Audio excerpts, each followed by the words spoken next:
এ কেমন রাজ্য বলো, কে খারাপ কে বা ভালো, ভালো মানুষ অন্ধকারে, অমানুষী ভালোর দ্বারে।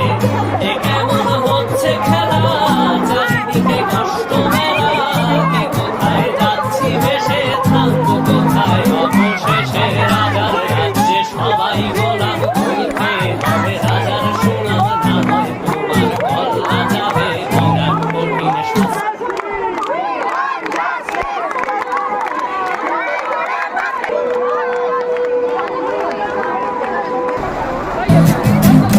তুমি ভালো ভাবে বাঁচতে চাবে, তবে তোমার শাস্তি হবে। ভাবছো তুমি বিচার চাবে, এবার বোকা সব হারাবে। বলতে